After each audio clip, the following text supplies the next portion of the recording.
Fadarana ho an'ny ankizy.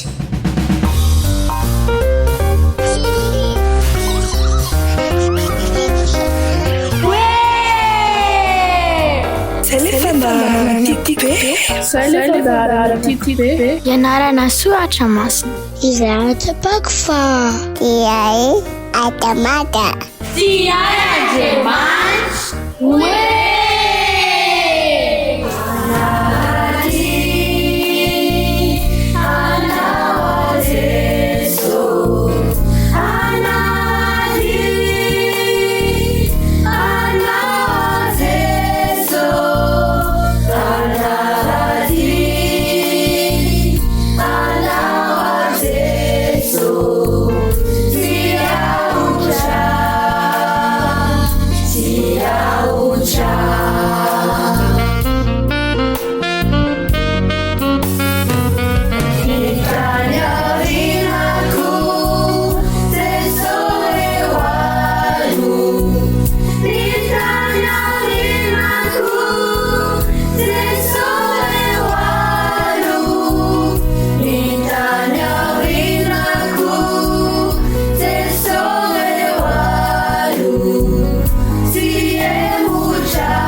Manahoana daholo rankizy io.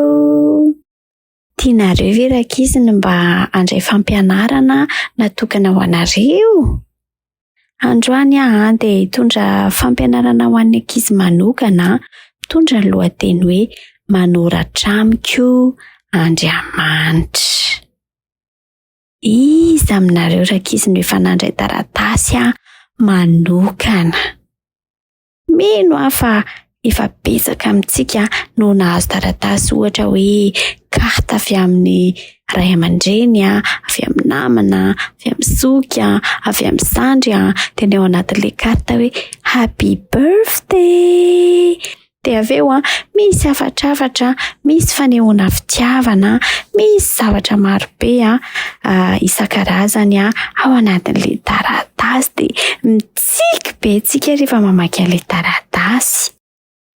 Andao angentsika handray ny baibolintsika, dia hanokatra izay voalaza ao amin'ny Timoty 2:7, andiny 2:20 sy 7:20. Inona ary ny tenenin'ny baiboly ao amin'izany toko izay andiny izany? Timoty 2:7, andiny 2:20 sy 7:20. Ovakitsika amin'ny anaran'i Jesosy. Izay soratra rehetra nomeny tsindrimandran'Andriamanitra dia mahasoa koa ho fampianarana, ho fandraisen-dahatra, ho fanetsiana izay diso, ho fitaizana amin'ny fahamarinana, mba ho tanteraka ny olon'Andriamanitra, ho vonina tsara ho amin'ny asa tsara rehetra. Inona ny tian'izany ambara? Andeha isika hiaino tantarain'ity tovolahy anankiray ity. Tovolahy kely anankiray nahazo taratasy avy any amin'ny dadabe dia faly be manokatra an'ilay taratasy ao anaty valopy. Taratasy avy any amin'ny dadabe. Andeha enona ny fitantarany anazy. Nahazo taratasy avy any amin'ny dadabe ako androany. Dia tantarainy amiko fa saika ny polisatra ny anjira tamin'ny la neige izy. Ohatra ny azoko sary an-tsaina izany, dadabe mitsangana dia mibolisahatra. Malama nge reny la neige reny sa efa nianjera teny ambony la neige fa tena malama, tena tsy voasakako mihitsy. Niezaka ihany aho fa mbola nibolisatra foana ny teny anjera tamin'ny tany. Dia ahoana koa sy tatabe?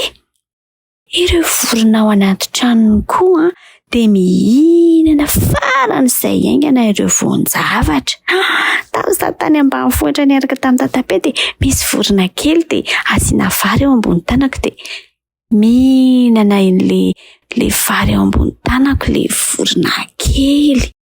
Ohatra ny azoko sary an-tsaina mihitsy ny zavatra tantarain'ny tatabe dia mihinana aingana be ozy izy faran'izay aingana le voan-javatra hono le vorona. Dia inona koa izy tatabe? Ary neny be nikohaka tamin'ny herinandro lasa. Marary indray izany neny be. Kanefa efa mihatsara izy. Ankehitriny ary na dia mbola tsetsetsorona aza. Ohatra ny azoko sary an-tsaina mihitsy ny fiainan'ny tatabe sy bebe any ambanivohitra. Mbola nikohaka narary izany bebe tamin'ny herinandro fa efa sitrana hono izy sao fa mbola tsentsina raha amin'izao izany bebe no antsoina dia mbola tsentsina ny oriny.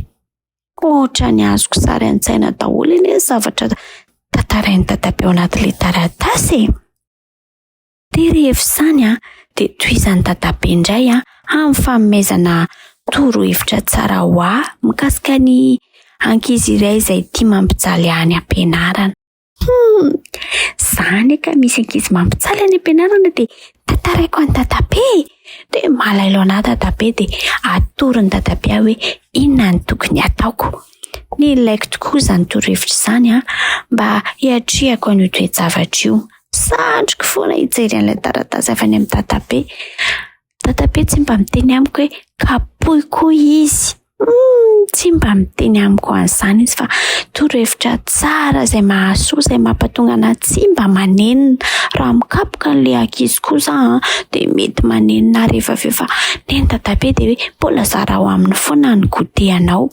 Zavatra ohatran'izany ny atoron'ny tatabe anahy dia ohatra mahatsiaro falifaly izany rehefa mahita ilay ankizy mitsikitsiky dia menamenatra izy satria izy mampijaly anahy dia izany efa tsy mampijaly anazy fa mizara ny godehako aminy. Azonareo an-tsaina daholo ihany koa ny zavatra tantarain'ilay ankizy lahy dia andeha nge enona ihany ny zavatra teneniny tovolahy ity. Ny pastoranay dia milaza fa taratasy avy amin'Andriamanitra amin'ny Baiboly. Nampanoratany an'ireo mpaminany dia mpianatra, mpitary-pivavahana lehilahy sy vehivavy maro samihafa izay nomeny fanamasina tsindrimandry.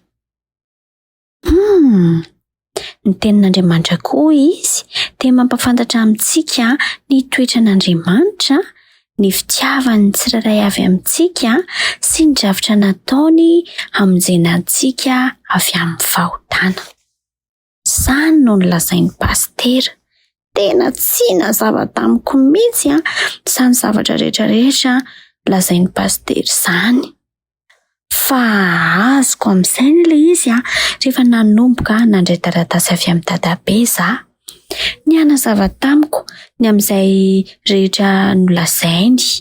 Manoratra amintsika Andriamanitra, manome torohevitra lehibe ary maneho amiko ny fomba hiatahana lavitra ny olana toy izay soratany tatabe tamiko. Ny apôstôly Paoly dia nanoratra taratasy maro ho an'ny mpiangona amin'ny fiangonana tao Korinto, tao Efesosy, tao Galatia. Mampiresika azy ireo hijoro mahatoky amin'ny Jesosy izy. Nanome torohevitra mahafinaritra koa izy ny mba hisian'ny fifankatiavana eo anivon'ny fiangonana sy ny tokantrano. Nanomboka miahazoko ny zavatra nampianaran'ny pastera dia inona hozy izy nareo no nataoko? Tianareo ve ny hanao mitovy amin'ny zavatra nataoko? mitady baiboly voatika amin'ny fomba fiteninay dia mamaky toko vitsivitsy.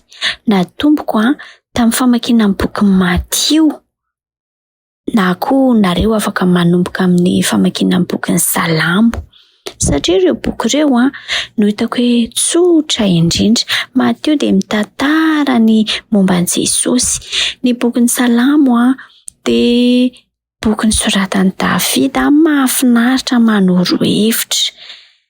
Ny baiboly no mampafantatra aminao ny tantaran'i Jesosy izay mahato anao ary manomana toerana manokana any an-danitra ankehitriny hipetrahanao. Mahafinaritra ve ny miaino an'izany?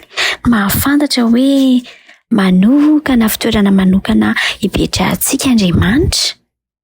Tena mahafinaritra. Saintsaina ange hoe misy tatabe anankiray marani-tsaina be. Marani-tsaina lavitra no tia tatabe anankiray izay nanoratra taratasy ho an'ity tovolahy kely ity.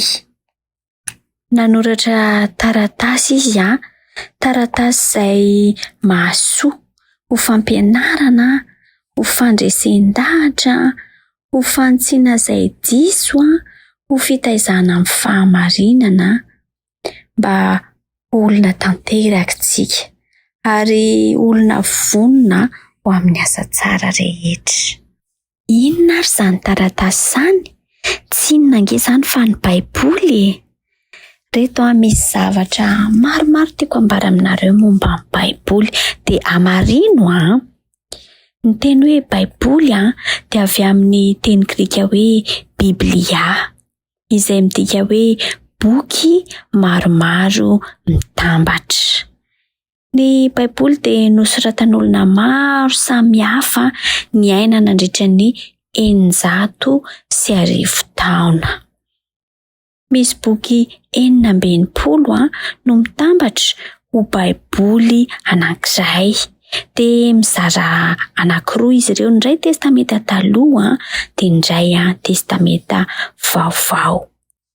Boky 730 no mamorona ny testamenta taloha ary voasoratra tamin'ny teny Hebreo.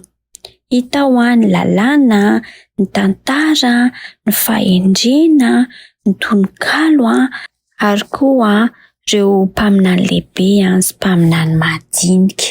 Ny testamenta vaovao indray dia ahitana boky 720 ampiana 730 manome 420.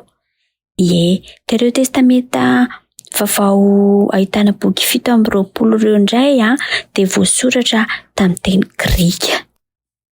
Ahitana ny filazantsara 4, dia ny tantaran'ny fiangonana kristiana, dia taratasy maro nosoratan'ny apôstôly Paoly ho an'ireo karazana fiangonana maro samihafa, dia ny farany misy ny faminanena. Izao indray tsika dia andeha hijery ny fomba fampiarana ary. Fomba ahoana no mety hanampin'ny baiboly anao any ampianarana rehefa sendra ohatra hoe misy mpiara-mianatra ratsy fanahy aminao, dia ahoana ozizin'ny baiboly ny amin'izay zavatra tokony ataonao? Ohabolana toko 520 dia manao hoe raha noana ny fahavalonao dia meo hanina izy, raha mangetaheta izy dia meo rano sotroina. Raha manao izany ianao dia hanambotra fa hinafy eo anjoany. Ohatra anankiray azontsika ilay tahaka izany. Eny ary andehantsika hivavaka.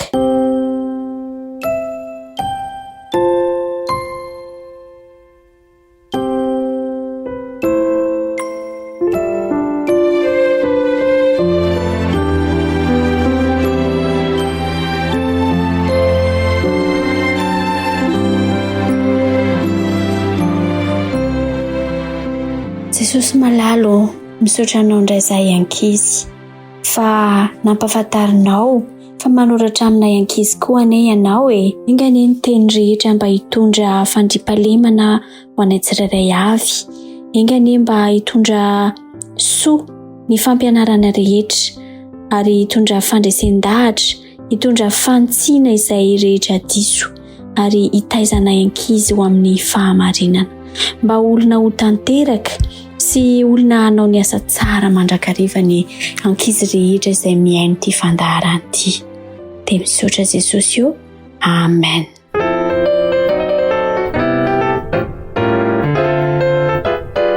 Na hainao teo Fandarana ho an'ny ankizy. tsy hay Andriamanitra.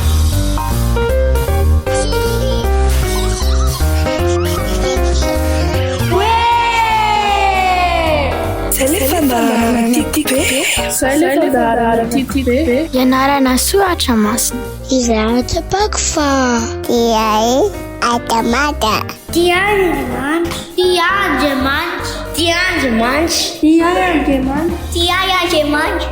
Tenin'Andriamanitra.